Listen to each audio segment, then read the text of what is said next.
mudah-mudahan di Itu. Indonesia juga bakal begitu. Insya Allah. Amin, ya Allah. Insya Allah. Iya, kesian. Oh gitu. Iya, jadi Kesian ya? kesian kan gitu loh. Kalau terwujud itu keadilan sosial bagi seluruh rakyat Indonesia. itu. Oh. Jadi Itu Indonesia banyak orang pintar tapi tidak ada yang benar. Oh iya. Saya masih ingat. Makanya nanti kapan-kapan Bodoh sekali kita. Coba kita belokkan semuanya ke sini.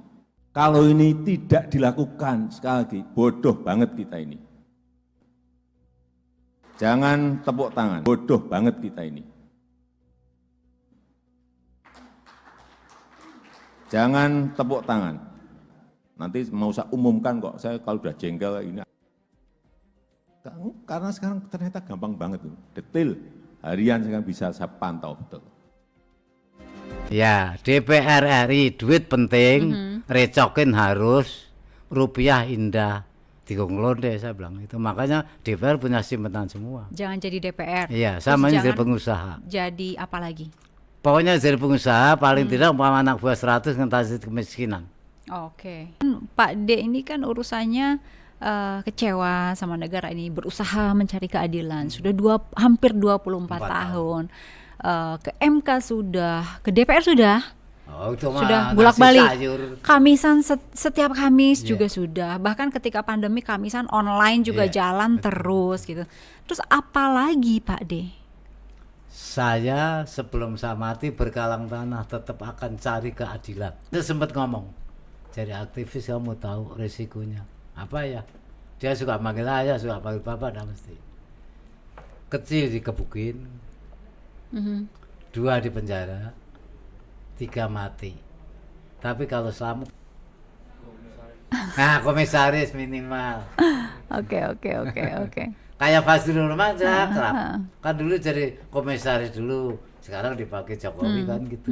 Itu risikonya. Kecil dikebukin, di penjara, mati, kalau selamat ya komisaris, menteri kan gitu. Cari keadilan kok. Oke. Undang-Undang Dasar 45 negara wajib melindungi dan mensejahterakan rakyatnya. Tadi tulisan anakku dibunuh TNI, aku dipopor polisi. Iya. Pak D masih percaya sama lembaga TNI? Saya bukan nggak percaya, nggak suka aja. Tentara nasional itu jaga negara, bukan suruh membunuh rakyatnya. Kan dia digaji dari uang rakyat, dari pajak rakyat. Kok yang bayar pajak dibunuh? Ya salah dong dia. Oke. Aparat negara suruh ngaman, barangkali diserang luar negeri, oh dia yang perang. Bukan suruh bunuh-bunuhin rakyat. Bukan suruh minta-minta uang jatah ini enggak. Polisi juga nggak bersyukur. Gajian dapat, sepatu dapat, topi dikasih, rumah dinas dikasih, masih minta duit di jalan. Oh, itulah Indonesia tuh, nggak pada bersyukur sama Allah. Usaha terserah, keluarin semua aja biar marah sama saya. Saya dibunuh siap mati kok. Jadi saya terus terang kecewa sama negara saya. Kecewa benar-benar negara. Saya bangga punya Presiden Soekarno. Soalnya saya lahir tahun 50, jadi sempat tahu beliau gitu loh. Tek enak gitu. Makanya sampai saya cerita kalau Soekarno itu soto kaya, Karno itu kuping kasarnya, kalau Karno itu halus. Berarti dengerin rakyatnya, dengerin makanya ada rakyat. perguruan tinggi gratis, ikut UMPTN. Nah sekarang kuliah kan bayar, otonomi kampus Pak Harto. Kalau dulu gratis kuliah, dikasih makan di kampus, ada asrama, gitu loh. Jadi ya terus. Wah, jijik.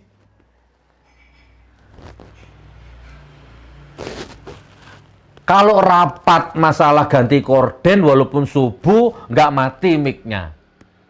Kalau rapat masalah kepentingan partainya, kepentingan politiknya, kepentingan perutnya sampai subuh nggak mati mic. Tapi kalau sudah menyangkut rakyat, perasaan rakyat, nasib rakyat, ya kan keselamatan rakyat, mati mic-nya, diputus. Nggak sopan, nggak punya etika, melanggar estetika, digaji pakai uang rakyat, fasilitas rakyat, mobil yang dipakai, gelang yang dipakai, cincin yang dipakai, baju yang dipakai, ya kan? Uang pajak rakyat, APBN, mungkin selebihnya korupsi. Begitu ngomong soal rakyat, mati mic-nya. Ini kalau belusuan ke pesantrenmu diterima, duitnya diterima, apa mbokne ancuk ah. Coba. Menimbang kejadian-kejadian tersebut, untuk menanggulangi persoalan perzinahan dan penyimpangan seksual menjadi sangat penting untuk mengesahkan revisi KUHP yang di dalamnya mengatur tentang rumusan tindak pidana kesusilaan secara lengkap, integral, dan komprehensif meliputi perbuatan yang mengandung kekerasan seksual.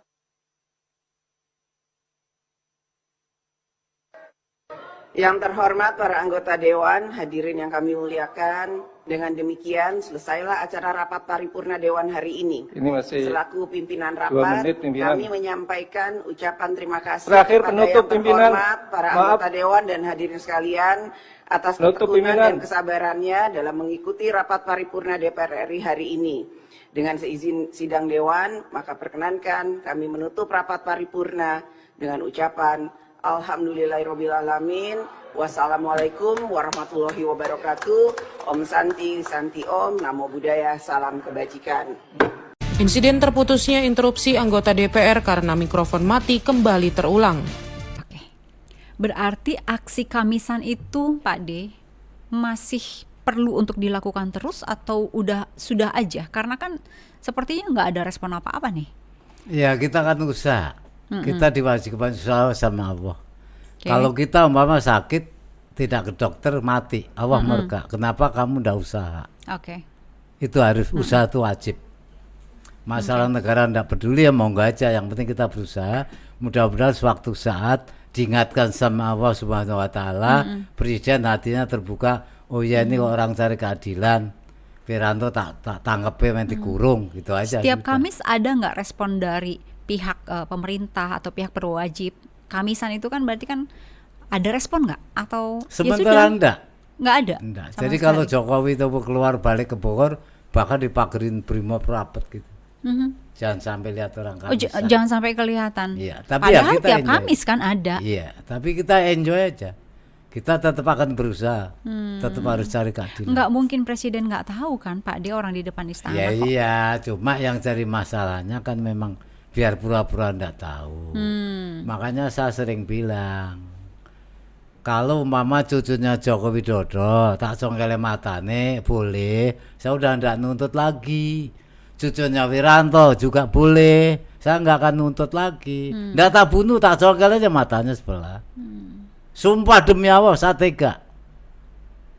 Bukan saya dianggap dajal ya monggo aja, tapi saya kecewa sama Wiranto sama negara. Saking kecewanya Oh iya dong. sampai kalau hal itu boleh dilakukan, Pak D akan lakukan. Asal saya lakukan. Cucunya Wiranto congkel matanya sebelah saya tega. Pak D dendam. Bukan dendam. Masalah saya cari keadilan kalau nggak diurusin karena negara hukum. Ya udah kita brutal aja gantian. Kenapa sih? Jawaban dari pihak berwajib sebelum-sebelumnya apa, Pak D? Nggak pernah ada jawaban apa-apa. Nggak pernah. Selama hampir 25 Nggak tahun nggak ada jawaban apa-apa. Nggak ada jawaban apa-apa. Pernah juga Pak D coba ke pihak internasional. Saya belum. Saya kan pernah Oleh mereka. kontras itu yang jelas takut sama saya. Saya pernah marah di kontras. Jadi Kamisan, saya Kamis datang kaca libur. Rapat ke puncak. Ya. Kedua kali libur lagi kaca rapat ke puncak nggak ditelepon. Saya bantu HP Samsung demi Allah. Dimas sekarang masih ada, namanya Dimas. Bantu pulang. Saya kalau kan rapat di kontras bisa, kenapa harus ke puncak? Karena orang klender butuh makan loh.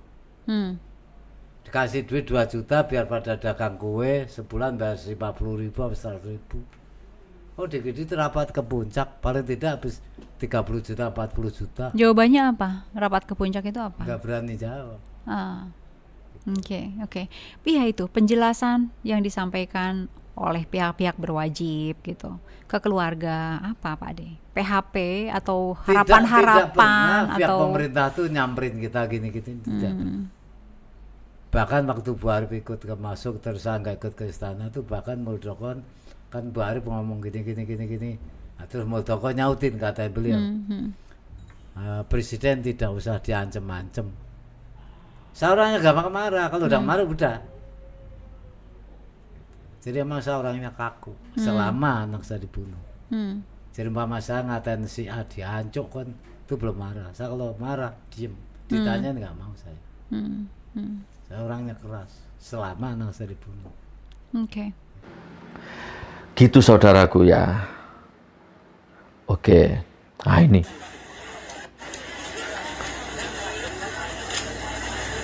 Ini ada, enggak tahu, saya nggak kenal, cuman katanya sih wali kota. Saya nggak tahu wali kota mana ini.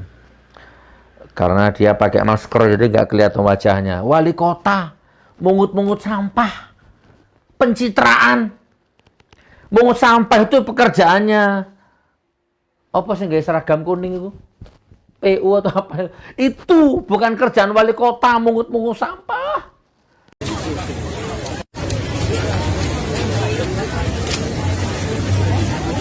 Wes, Mbak. Kalau saya tinggal aja. Bos, Pak sini. Tinggal aja.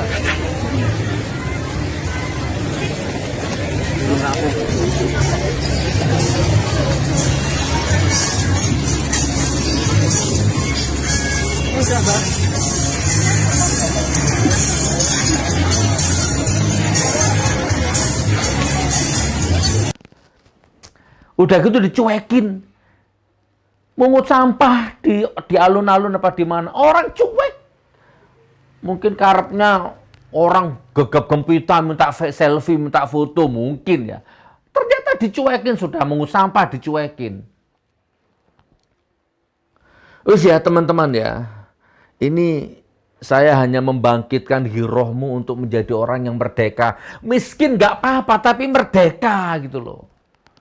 Miskin aku tapi aku merdeka. Ya kan? Kalau nggak riba nggak makan, wah nonsen. Yang ngasih makan itu Allah. Aku dikasih akal, dikasih pikiran, dikasih tenaga, dikasih fisik. Aku akan ikhtiar menjemput rezeki Allah. Gimana caranya terserah. Yang penting nggak riba, yang penting nggak ngantok, nggak ngemis. Yang ngemis ke pejabat. Gitu saudaraku. Nanti ada buzzer, influencer, jongos. Nur, kamu ngeritik aja. Jasamu apa sih untuk Indonesia? Apa yang sudah kamu lakukan untuk Indonesia? Goblok pol. Kiri mental. Defisit nalar. Aku ku rakyat. Tugasnya rakyat itu marah dan ngeritik penguasa. Rakyat itu nggak punya hak untuk mesejahterakan rakyat, itu nggak ada. Mesejahterakan rakyat, nyantuni rakyat.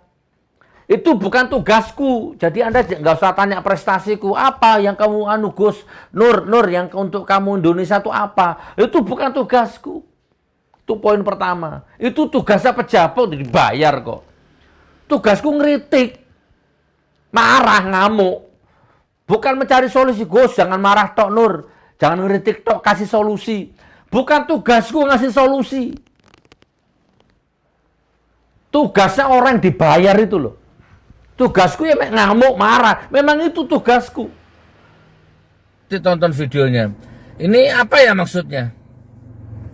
Toleransi atau Nusantara atau mencampur adukkan atau kampanye atau apa? Ya, tonton videonya.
Baik saudaraku, intinya saya nggak ada konten, saya hanya ingin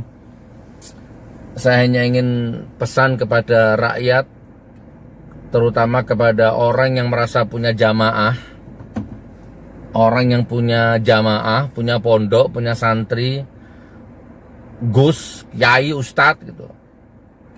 Yang cerdas kenapa gitu loh, yang pinter kenapa gitu loh, dikit aja. Yang punya harga diri gitu loh, kenapa gitu, dikit aja. Jangan terlalu nemen gitu ya, gobloknya. Maaf sepurane ya, maaf ya, bukan saya kurang ajar ya, bukan saya kurang ajar. Ojo terlalu nemen gobloknya gitu loh. Terus umat itu jangan terlalu dieksploitasi demi kepentingan perutmu, syahwat politikmu. Mentang-mentang punya pesantren, mentang-mentang punya santri, mentang-mentang punya umat, terus didatangi pejabat, didatangi menteri, disambut, pulangnya dikasih amplop, ditinggali amplop, amplopnya dibadok, duitnya dijeglak, santrinya dimanfaatkan, pesantrennya dieksploitasi demi politik, habis itu suruh nyoblos, suruh milih. Aku emosi lek wis ngene iki wis. Emosi. Jadi ustaz, jadi kiai, jadi pengasuh pesantren tuh mbok ya jangan kere itu, jangan jadi penjilat gitu. Jangan jadi munafik itu, kenapa? Kasihan rakyatnya, kasihan umatnya. Bukan gak sopan, mohon maaf ya. Tapi kalau memang Anda tipe kiai, pengasuh pesantren, pengasuh pondok yang doyan duit pejabat, ya memang Anda layak dihinakan memang. Udah jelas agamanya nggak jelas, dicium tangannya, santrinya suruh nyium tangannya, santrinya suruh nyambut tolal badru, apa kalau nggak bangsat. Jijik gila nih ya, emosi. Ya sudah gitu ya teman-teman ya, sahabatku, teman-teman. Mudah-mudahan video ini mencerahkan ya, mudah-mudahan. Hati-hati sekarang banyak yang sudah mulai ngadrun, semua akan kadrun pada waktunya. Dan saya heran tuh sama buzzer, sama influencer itu heran saya. Kalau ada peci, jilbab, kerudung, kiai dikadrun-kadrunkan. Hei, umat Islam diinjak-injak seperti ini gara-gara mental-mental kiai jongos kayak kalian itu loh. Didatangi menteri, didatangi pejabat, nunduk-nunduk. Gak ngerti rakyatnya susah. Gak ngerti umat Islam dijarah. Gara-gara londo ireng kayak kalian ini loh. Sepurane aku lek ngene iki wis gak iso nahan. Heran aku. Ini. Coba selama 2 rezim ini berkuasa, perhatikan. Betapa menyedihkan pesantren. Radikal, teroris, ditangkepi kiainya, diculik kiainya, dibakar musolanya, dirobohkan masjidnya. Ya kan? LGBT merajalela, liberal sekuler merajalela. Wis pokoknya begitulah. Yang syariat itu teroris, cingkrang, teroris, radikal. Semua yang berbau syariat dimarginalkan, dihina-hinakan. Ya pesantrennya, ya kiainya. Waktu kampanye belusukan, bahkan dulu ada presiden sampai masuk ke kamarnya kiai itu waktu kampanye itu. Begitu jadi, anaknya dilaporkan ke polisi. Ya kan? Nah sekarang Erick Thohir, tuh tak tampil Erick Thohir, ajak santri magang di BUMN, SDM terbaik Indonesia ada di pesantren. Ya kan, ada maunya. Mental politikus bejat itu begini. Tapi bukan salahnya pejabatnya, yang salah kiainya. Mentalnya jongos. Yang salah itu rakyatnya. Kena serangan fajar 50.000 mendem.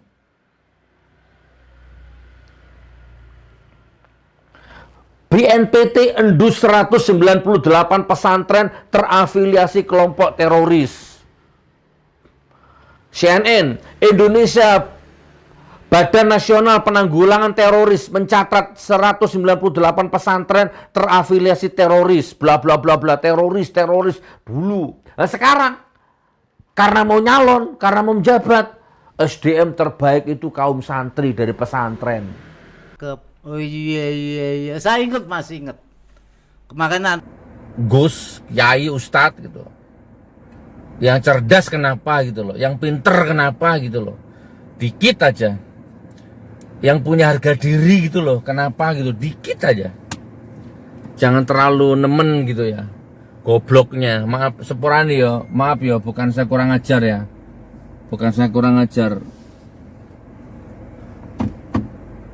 Ojo terlalu nemen gobloknya gitu loh. Terus umat itu jangan terlalu dieksploitasi demi kepentingan perutmu, syahwat politikmu.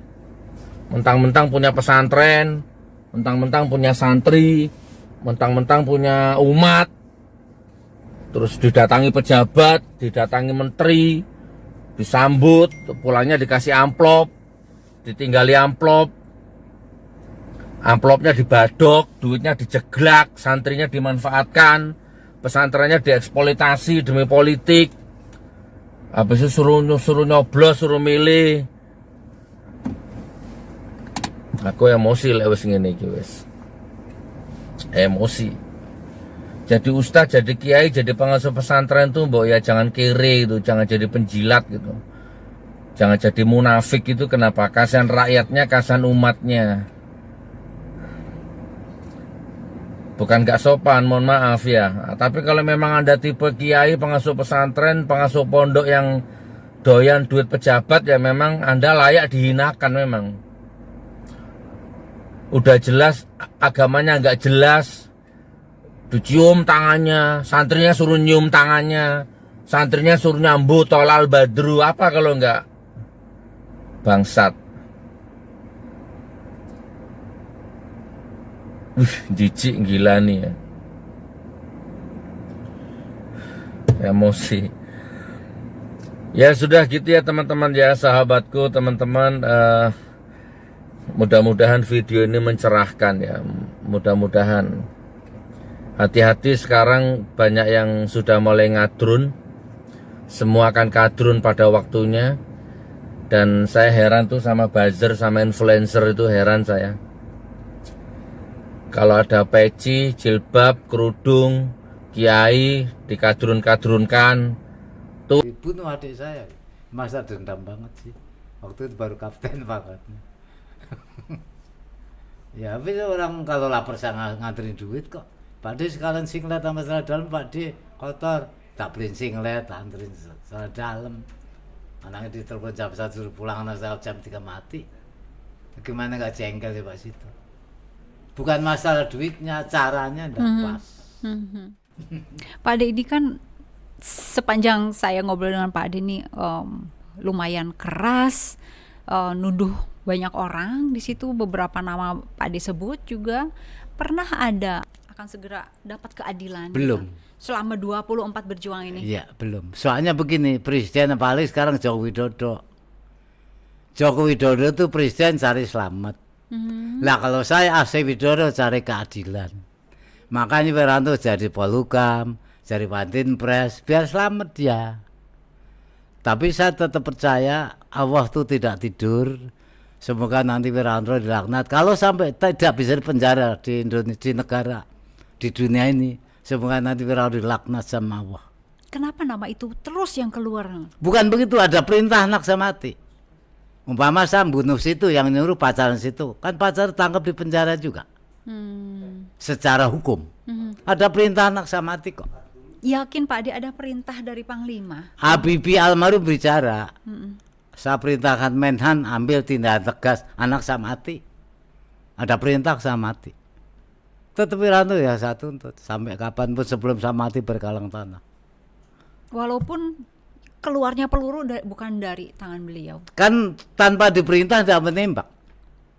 Prajurit kalau tembak tidak mungkin dia nembak, tidak sengawur itu prajurit. Gitu. Jadi saya orangnya gitu. 23 tahun Pak D mencari keadilan, tujuannya hanya satu itu. Iya, Wiranto supaya di penjara. harus di penjara. Harus. Ada perintah anak saya mati. Mudah-mudahan Allah mendengarkan apa cerita hati saya. Harus ada perintah anak saya mati. 23 tahun loh Pak D. Iya, saya tetap menuntut Wiranto harus masuk penjara. Nggak ada tanda-tanda itu. Belum, soalnya Jawa Widodo cari selamat. Makanya Wiranto jadi Polhukam, jadi Wantin Pres. Indonesia selalu bilang saya, banyak orang itu tidak ada yang benar. Utaknya duit tok. Nggak mikir, coba anak ini tak congkel matanya, nuntut enggak? Wiranto Putih tak congkel matanya, saya enggak nuntut lagi kok. Sumpah demi Allah, saya tega nyongkel Putih Wiranto. Suruh ke rumah saya congkel matanya. Tolong nih jangan dipotong, siarin aja. Nonsen saya. Saya bukan pendendam. Oke, dari 98 ke 2022 itu udah berapa presiden tuh Pak D? Ya makanya apalagi Sudah Megawati. berganti-ganti presiden. Tapi saya tetap akan cari keadilan. Sebelum saya mati, makanya ibunya tempo hari di rumah sakit mau pergi pun juga tangannya sempat begini, Pak, janji sama ibu sebelum mati berkalang tanah, tolong muter Pulau Jawa pakai motor cari keadilan. Lep, meninggal. Tuh semua itu yang mau nyalon pejabat, nyalon jadi presiden tuh ngadrun. Oke, itu yang bisa saya sampaikan. Tapi nggak apa-apa, saya sih nggak apa-apa biar azab Allah semakin cepat kan Yuno. Nggak lama gitu itu. Pun jadi jenengan sabar, memang situasi dan kondisinya seperti ini, tapi percayalah nanti biar Ustadz Wahyu juga closing statement, Pak Taufik juga, bahwa insya Allah ya semakin di puncak kedoliman maka tanda-tanda kehancurannya semakin dekat. Rumusnya ngono Pak, rumusnya gitu. Jadi kalau sudah pohon itu akarnya sudah busuk, tidak karu-karuan, orang sambok tegor mesti rubuh dewe. Kalau sudah ASN nggak bisa gaji, macam-macam lah sapi turute di Sri Lanka itu pemadaman listrik sampai berminggu-minggu, sembako semua naik, akhirnya ya menteri ini ya diudani, ambil rakyatnya dikamplengi, ditelanjangin, rumah dibakar. Nah kayaknya sih, dan Indonesia kalau saya lihat nggak mau belajar dari Sri Lanka ini Pak. Kalau kedadian ke Sri Lanka baru, yes. Pun Baik saudaraku, supaya fokus, ini saya tutup ceramah saya.